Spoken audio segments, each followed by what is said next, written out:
हम ध्वन्यालोक का अध्ययन कर रहे थे, जिसके अंतर्गत हमने पिछली कक्षाओं में देखा आचार्य आनंदवर्धन ने ध्वनि विरोधी 3 मतों का उल्लेख किया है और उनके अब उत्तर देना वो आरंभ करते हैं। तो सर्वप्रथम भूमिका को रचते हुए उन्होंने कहा है, यो अर्थात सहृदय श्लाघ्यः काव्यात्मेति व्यवस्थितः वाच्य प्रतीयमानख्यौ तस्य भेदा बुभौ स्मृतौ। ये हम पूरी कारिका समझ चुके हैं पिछली क्लास में। उसके बाद में हमने देखा, यानी क्या कहते हैं इसमें, भूमिका को रचने के लिए उन्होंने काव्य की आत्मा जो जो विशिष्ट अर्थ है उसको भूमिका के रचने के लिए यहाँ पे कहते हैं कि जो सहृदय श्लाघ्य है उस अर्थ के 2 भेद है, वाच्यार्थ और प्रतीयमानार्थ। वाच्यार्थ उपमा आदि के रूप में प्रसिद्ध है, जिसकी व्याख्या बहुत अधिक की गई है, तो उसको वो व्याख्या यहाँ पे विशेष रूप से नहीं करते हैं। प्रतीयमानार्थ तो फिर वो आगे बताते हैं, प्रतीयमान किसे कहते हैं, प्रतीयमानार्थ क्या है, तो उसके लिए वो आगे कहते हुए कहते हैं, आचार्य आनंदवर्धन ने कहा है, प्रतीयमानं पुनरन्यदेव वस्तुस्ति वाणीषु महाकवीनां यत्तत् प्रसिद्धा व्यतिरिक्तं विभाति लावण्यमिवांगनाषु। प्रतीयमान कोई अन्य ही वस्तु है जो महाकवियों की वाणी में परिलक्षित होता है। और कैसा है वो, जिस प्रकार से जो एक सुंदर नारी है उसके अंदर उसके अवयवों में जो सौंदर्य उससे पृथक ही कोई लावण्य है, जो उसका जो सौंदर्य है वो एकदम पृथक होता है, उसी प्रकार से प्रतीयमान अर्थ है। अब आगे वो कहते हैं कि ये प्रतीयमान अर्थ है वो क्या है, उसके वस्तुमात्र यानी वस्तु ध्वनि, अलंकार ध्वनि और रसद ध्वनि रूप में 3 रूप में है। अब वो तीनों बताएंगे और कहते हैं कि हम आगे डिटेल में ये सब समझेंगे। जहां पर वाच्य के सामर्थ्य से आक्षिप्त वस्तु मात्र होता है, अलंकार रस आदि अनेक प्रभेद हैं इसके, जिनका हम आगे वर्णन करेंगे। ये सारी चीजें पिछली क्लास में हम लोग अध्ययन कर चुके थे।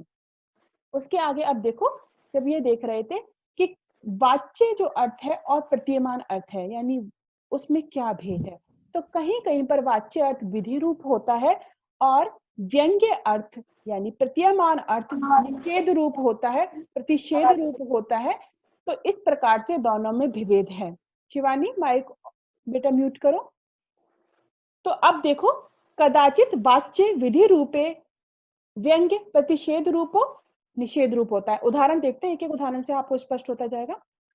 इसका उदाहरण क्या दिया है इन्होंने, आचार्य आनंदवर्धन ने, भ्रम धार्मिक विश्रब्दः स सुनको अद्य मारितस्तेन गोदा नदी कच्छ कुंज वासिना दृप्त सिंहेन। सभी को श्लोक दिखाई दे रहा है। भ्रम धार्मिक विश्रब्दः,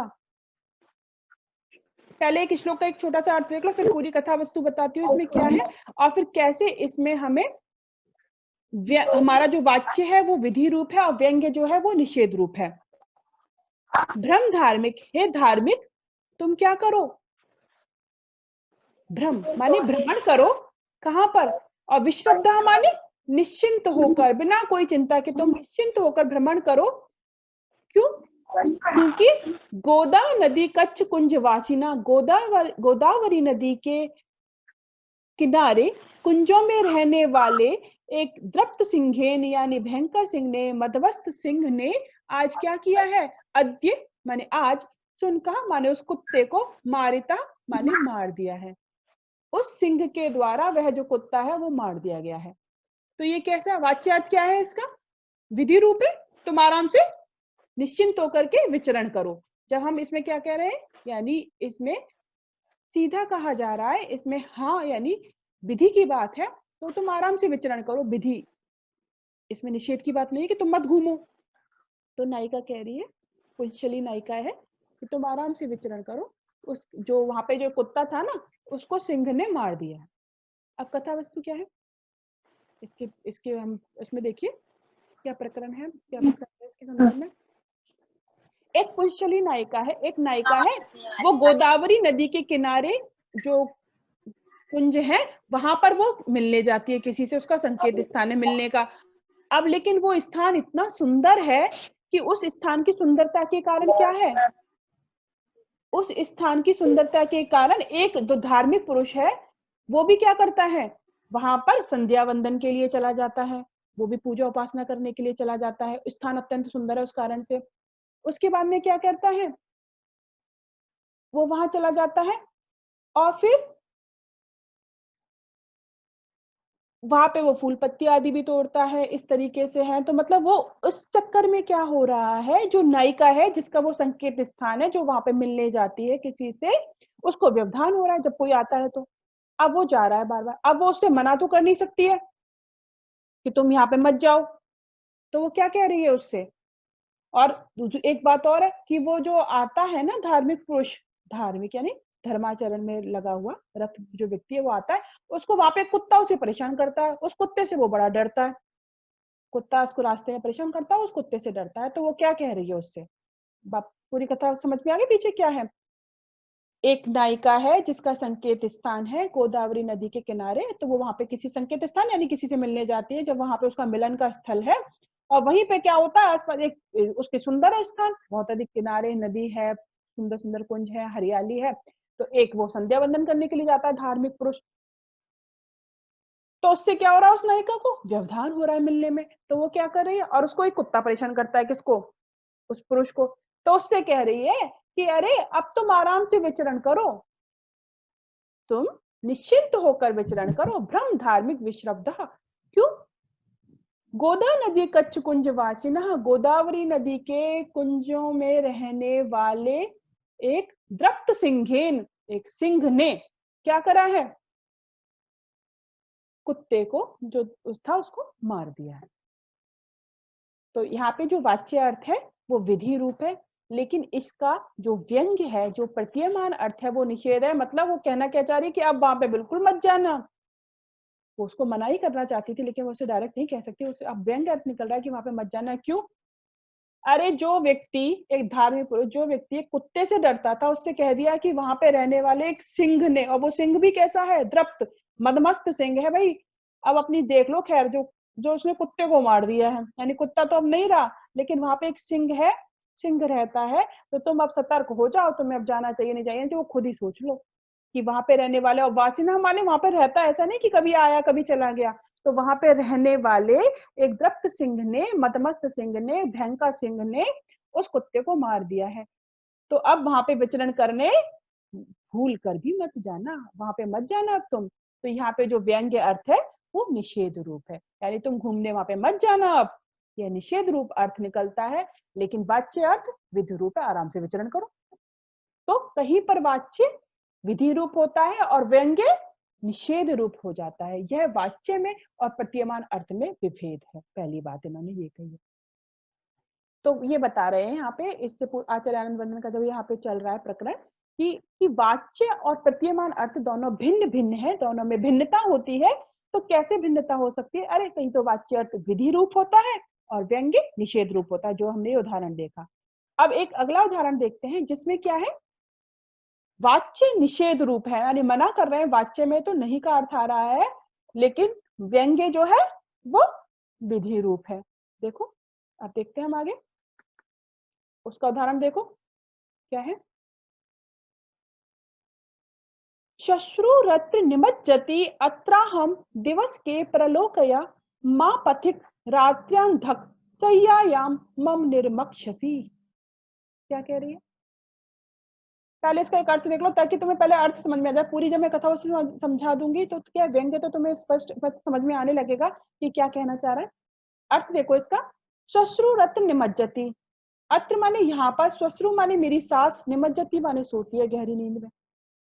मेरी सास तो यहाँ सोती है, खाट पलंग मतलब सही खाट लगी हुई है, शैया लगी हुई है, उसको दिखा रही है किसी पथिक को कि मेरी सास तो यहाँ सोती है, अत्र अहम, मैं यहाँ सोती हूँ। दोनों में अंतर बता दिया। दिवस के प्रलोक है, इसलिए दिन में ही देख लो, यह बात दिन में अच्छी प्रकार से देख लो।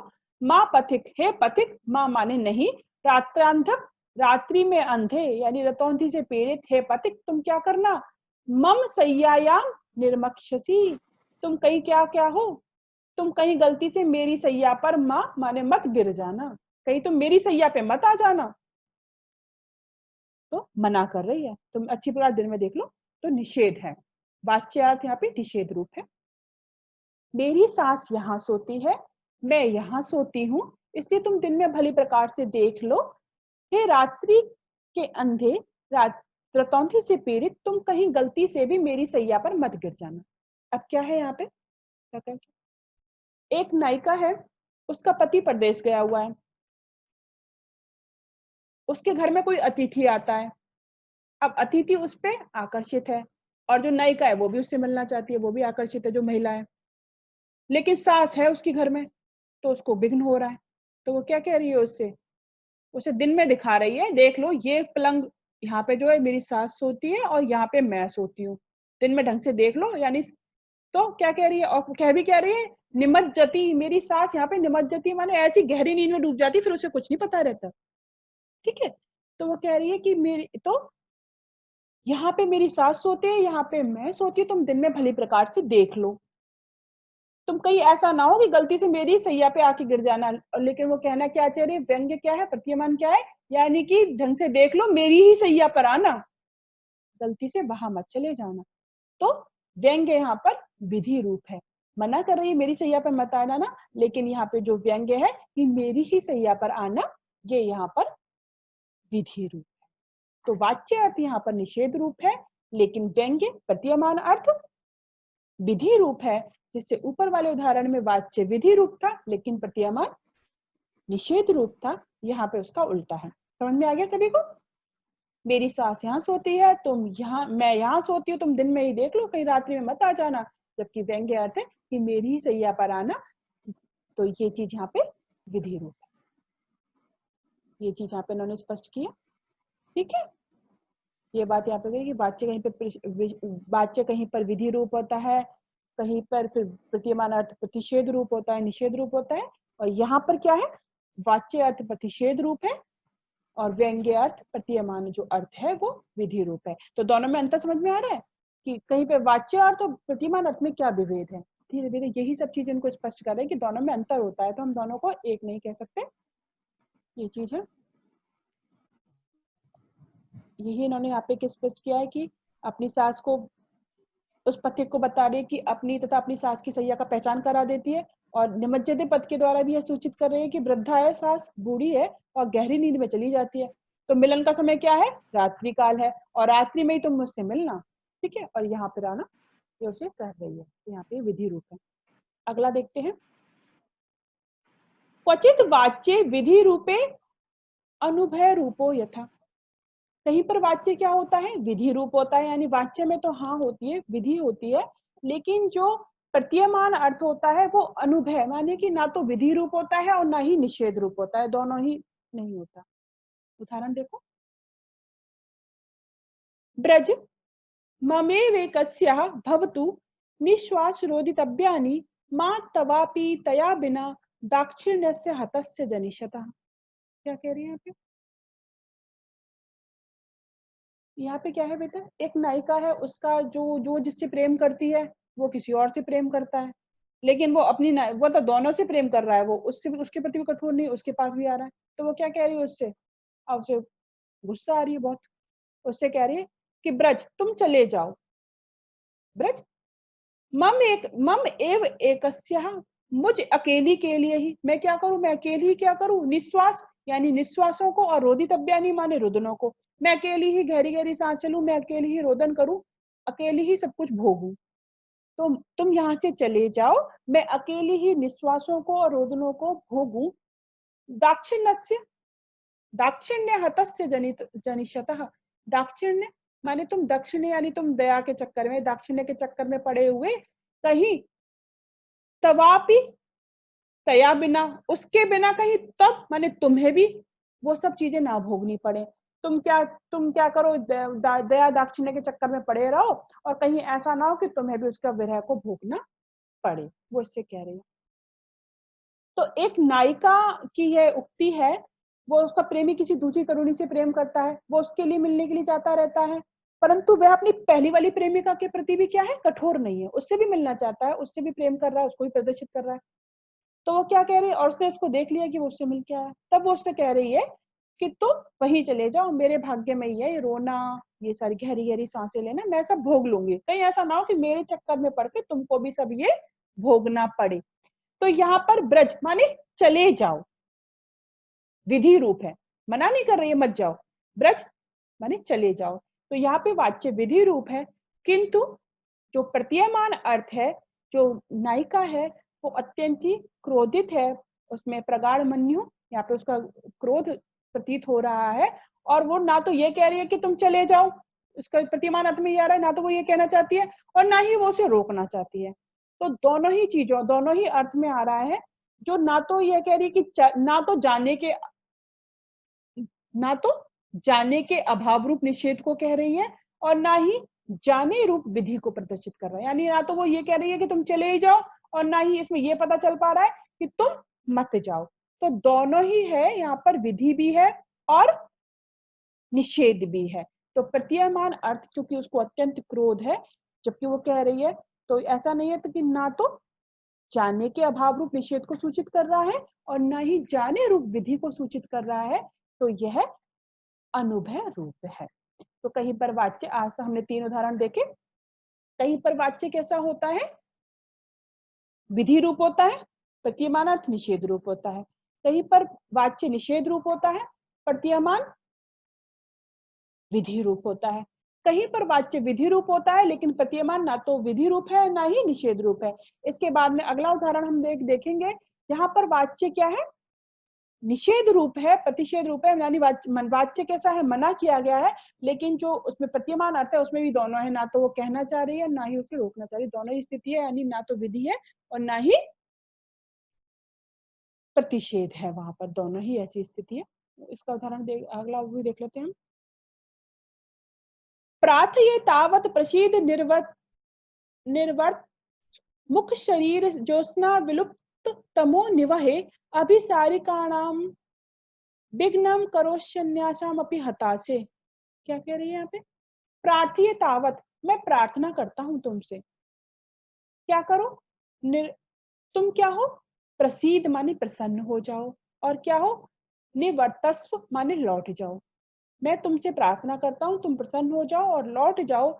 मुख शशि ज्योत्सना, मुख रूपी चंद्रमा की ज्योत्सना से क्या हो, तमह माने अंधकार के, निवह माने समूह को, विलोप्त माने नष्ट करने वाली। मुख रूपी चंद्रमा की जो कांति है उससे अंधकार के समूह को नष्ट करने वाली है हताशे, जिसकी आत्मा नष्ट है हताशे। तुम क्या हो, अभिसारिका नाम, तुम दूसरी अभिसारिका जो नायिकाएं हैं, अभिसारिकाएं हैं, उनके कार्य में क्या करोगे, विघ्नम करोषि, विघ्न उत्पन्न कर रही हो। तुम लौट जाओ, मैं तुमसे प्रार्थना करता हूँ, तुम प्रसन्न हो जाओ और लौट जाओ, यानी उसको लौटने के लिए कह रहा है, चले जाओ, सॉरी निर्वत्स माने तुम लौट आओ, ये कह रहा है मैं तुमसे प्रार्थना करता हूँ तुम प्रसन्न हो जाओ और लौट आओ। मुख रूपी चंद्रमा की ज्योत्सना से अंधकार के समूह को नष्ट करने वाली है अता से तुम दूसरे अभिसारिका जो नायिका है उनके मार्ग में विघ्न उत्पन्न करोगी। तो यहाँ पे देखो क्या है, 3 प्रकार से इसकी व्याख्या करिए किसी किसी ने।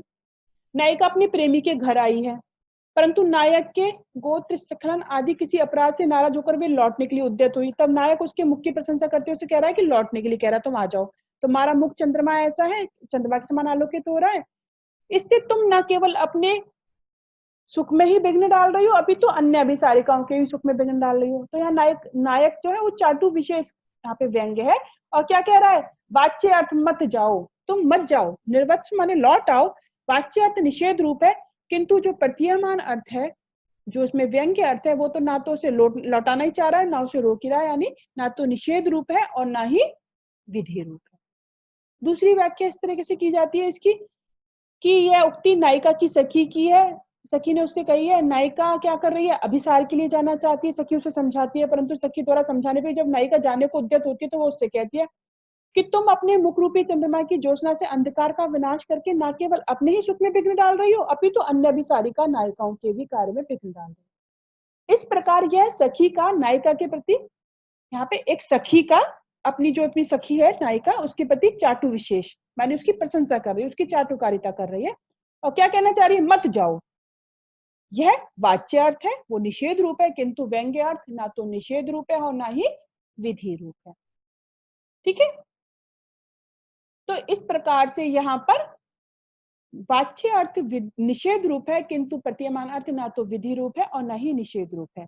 तो इस प्रकार से हमने देखा कि क्या होता है, जो वाच्य अर्थ होता है, कहीं पर हमने वाच्य अर्थ में और प्रतीयमान अर्थ में विभेद के उदाहरण देखे हैं कि वाच्य अर्थ और प्रतीयमान अर्थ में किस प्रकार से विभेद होता है, जो आचार्य अन्वयन स्पष्ट कर रहे हैं दोनों में। तो कहीं पर वाच्य अर्थ विधि रूप होता है, प्रतीयमान अर्थ निषेध रूप होता है। कहीं पर वाच्य अर्थ निषेध रूप होगा तो प्रतीयमान अर्थ विधि रूप होता है। और कहीं पर ऐसा भी होता है कि वाच्य अर्थ में विधि है यानी हाँ की उपस्थिति है, किंतु जो प्रतीयमान अर्थ है वो तो ना तो विधि रूप है ना ही निषेध रूप है।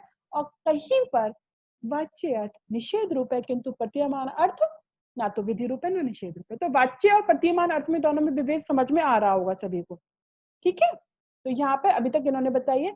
इसके बाद में वो बताएंगे कि दोनों में निमित्त भेद भी होता है, और भी भेद बताएंगे कि वाच्य अर्थ में और प्रतीयमान अर्थ में क्या भेद है।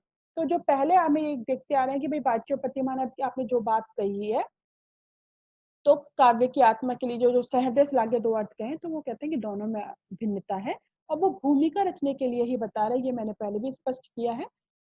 अब जो बता रहे हैं कि प्रतीयमान अर्थ में विभेद है, और वो जो मेल रूप जो प्रतीयमान अर्थ है, जो व्यंग्य अर्थ है, जो ध्वनि है, वो ही काव्य की आत्मा है। तो इसको स्पष्ट करने के क्रम में ये दोनों में विभेद दिखा रहे हैं। तो यहाँ तक सभी को समझ में आ गया। इसके बाद में आगे वो कैसे उन दोनों में विभेद बताते हैं, क्या आगे कहते हैं, ये हम नेक्स्ट क्लास में देखेंगे। अब